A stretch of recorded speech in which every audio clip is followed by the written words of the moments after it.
Hi everybody. Regular viewers might think that I've not given enough attention to Ringo Starr, and you're probably right, to be fair. So today I'm going to look at the 11 songs that the Beatles recorded and released during their 62 to 70 recording career, where Ringo sang lead vocals on. That's 11 songs, and I'm going to be ranking them from my least to most favourite. So number 11 and 10, there's a bit of a theme going on with these two that'll become apparent as I explain it. But at number 11 I've gone for Honey Don't from Beatles for Sale. Now, I've said before on certain videos that I think the fact that Beatles for Sale exists at all is a miracle, with the crazy year that the Beatles had in 1964, probably the craziest year that any band's ever had in history. And for them to have the time and the energy to put an album out at the end of the year is really incredible. So I don't want to be too harsh here, but I think that Honey Don't, which was originally a Carl Perkins song, I think it sort of fits most the bill of, you know, what can we get Ringo to sing? It's not got the energy of most of the other Beatles songs, I don't think, and I think it was really sort of a Ringo tune by numbers. That's not to say that I don't enjoy it, because I enjoy all 11 of these songs, but if I was going to say that one isn't quite as good as the others, then I think at 11 Honey Don't is, for me, it's justified anyway. At number 10, from earlier on in 1964, it's Matchbox, which came out on the Long Tall Sally EP. And again, it's a Carl Perkins song, and I don't know whether I'm fully sort of accurate with this, but I get the feeling that perhaps when the Beatles were really under pressure, when they didn't have time to sort of really prepare for an album and get all the songs ready, that maybe falling back on something that they were really familiar with, like a Carl Perkins song that they would have played loads over the years live, that maybe that was an easy option for them. But still, again, I like the song. I enjoy Matchbox, and these last two are actually sort of rare songs that all four Beatles at one point in the career have actually played on stage and done versions of. So it was a song that they all knew really well, but on this occasion I think it was just a case of, what can we give for Ringo? How about Matchbox? And maybe that's sort of how that came about. At number 9, it's the first song that Ringo had a songwriting credit on, and that's What Goes On from Rubber Soul. So this was actually a much older song. It originated from several years before. It was mainly a John song. And again, Rubber Soul was one of those albums at the back end of 1965, another absolutely crazy year. I talked before in my Rubber Soul review video about how they actually had to abandon sessions at one point because they'd run out of songs to record and they had to go away and write some more. And again, is it a case of, you know, they actually resurrected a really old song here because they needed to give something to Ringo? I think it's, personally, I think it's about the weakest song on Rubber Soul, but again, I still enjoy it. There's nothing here that I don't like, so I don't want you to think that I'm being negative about this. But What Goes On as well, I think the last few seconds of it, it sort of feels as though it's almost like it just sort of fizzles out at the end and it's not had a proper ending worked out. But, you know, it's a good song. It gets number 9 for me on this list, the Lennon, McCartney, Starkey credited What Goes On. At number 8, I've gone for I Want to Be Your Man from With the Beatles. So I really enjoy this version by Ringo. I think it's a great song for him to sing. It's not too challenging, and it can deliver a good rock performance on it. And it was a great one for him to perform live as well. So of course this is the song that the Beatles gave away to the Rolling Stones, and they had one of their first hits with this when they hadn't really sort of figured out the fact that they could write songs themselves. They actually sort of they spoke to John and Paul, and John and Paul said, "Oh, we've got a song for you." So in terms of recording, there's, you know, the songs were recorded over different dates, and some of I Want to Be Your Man was recorded a bit before the Beatles version, recorded a little bit before the Stones, and some of it the other way around. But the Stones version was actually released first, just a few weeks before the Beatles, With the Beatles album came out. But yeah, I think it's a really good performance by Ringo on this song, and one that I really enjoy. Just above that then, I've gone with Don't Pass Me By from the White Album, and this is at number 7.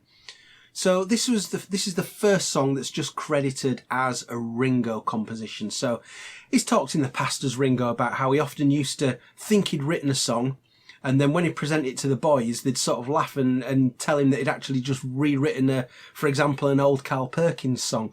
But this was the first time that Ringo actually got one of his compositions onto record. And it's a good fun song. It's got a real sort of country and western vibe on it, which is brilliant for the White Album because, of course, that's such a melting pot of different styles. It's, you know, one of the most varied albums that you're ever going to hear. And this really sort of expands that variation on the album. I love the lyrics on this. They're crazy. I mean, things like, I'm sorry that I doubted you. I was so unfair. You were in a car crash and you lost your hair. I don't know where Ringo got that line from, but it's a fun line, and a good fun song, and a real good addition to the White Album. So that's my number 7. Now, number 6, it's another cover version that they gave Ringo to sing, and it's Boys from Please Please Me. And I think this is just a really good rocker. So Boys, this was originally a B-side to the Shirelles' Will You Love Me Tomorrow single from, I think, 1960. And I think it's just great energy. Again, it's another perfect song for Ringo to be able to sing and drum on at the same time and do as a live performance. And in my opinion, when the Beatles brought out the Hollywood Bowl album just a few years ago that accompanied the 8 Days a Week film, Ringo's live version of Boys on that, for me, is the best song on the album. I just think it's got the most energy of anything that's on there, so I really love that. That's Boys at number 6. At number 5, from the end of the White Album, it's Good Night. Now, this was a John Lennon song that was given to Ringo to sing, and it's really sort of beautifully orchestrated. And I just think the end of the White Album with Revolution 9 followed by Good Night, just a fantastic end to an album. Just two completely different pieces of music, if you can call Revolution 9 music, or a soundscape as you might think of it. But just those two at the end just really finish off the White Album perfectly for me. And again, it really suits Ringo's voice, sort of singing it as a bedtime lullaby kind of song. So that's a really beautiful end to the song. And it's one of those rare Beatles songs where there's only one of the Beatles appears on it. So, you know, that final version, there is no John, Paul or George on there. So again, that was sort of quite in keeping with how some of the White Album sessions were going. So that's my number 5. And number 4, it's the highest ranked cover version on the list, and it's Act Naturally from Help. So I really love this song. I think it sounds fantastic, not only in terms of its energy in the recording of it, but I think it's a really well produced song as well. It just sounds really good when you listen to the album. So this was originally a song by Buck Owens, and you know, for years I thought that this was an old sort of 50s song, but actually it was quite a new song when the Beatles recorded it. It was only a couple of years old. It had come out in 1963. And when the Beatles were recording Help, they'd recorded a song called If You've Got Trouble, which eventually made it out on Anthology 2. But the Beatles ultimately rejected that version, and I think probably rightly so. That to me is not up to the standard of a Beatles album song, but they replaced it with something far better, and Act Naturally just sounds like it was made for Ringo.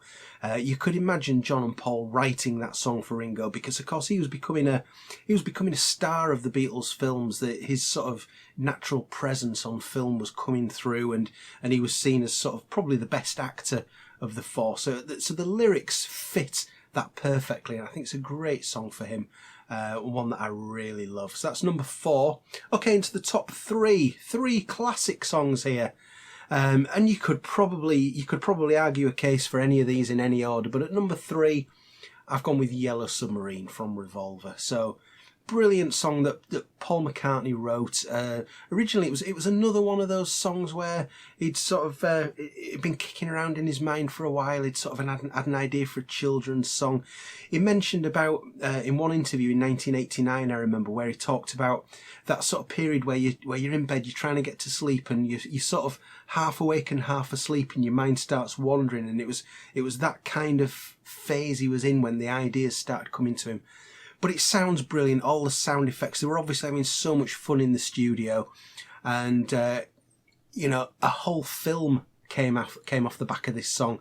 So it must have been one that had a great effect. And another song that I think is perfect for Ringo. That I think the Beatles really knew how to how to write a song for Ringo. They knew what his strengths were, what his limitations were, and they really picked some great songs for him. And this is an absolute all-time classic, in my opinion. And at number 2, from Sgt. Pepper, cheers, with a little help from my friends. So obviously the second song on the album, the band introduce Billy Shears, and then this song comes in, and again it's just a fantastic song for Ringo to sing. He was always nervous about the part at the end, the long note that he holds at the end, which was an unusual thing for him to do, and not easy for him. It challenged him in the studio, but that works great. It's got that brilliant call and response in the lyrics where Ringo sings a line and then the others respond to it, and a fantastic part of Sgt. Pepper. You wouldn't want Sgt. Pepper without that song, I don't think. Again, a song that was written for Ringo and done brilliantly by him. So we're at number 1 now. So what can we say about this song? You've probably guessed what it is, but let's give you a few clues. So it's from the back end of the Beatles' career. It's another one that Ringo gets a lone songwriting credit on, a rare songwriting credit. There's footage of him in the studio in the Let It Be film, sort of working on this with George. I think George helped him with some of the chords and how to work the song out. But this is a song that just becomes more fun for me over time. Every year I seem to love this song a little bit more. It was used fantastically on the Love album, the way that they sort of kept the essence of the song, but they changed it round and got it to sort of come back in with great effect at the end. Absolutely brilliant. I am, of course, talking about my number 1 Ringo Starr Beatles song is Octopus's Garden. Absolutely superb. So there you go. There's my Ringo songs in order. Hope you enjoyed that. There's some other videos here that you might enjoy if you enjoyed this one. But thank you very much for watching. Let me have your comments as always. Love to hear from you. I'll see you again soon. Bye bye.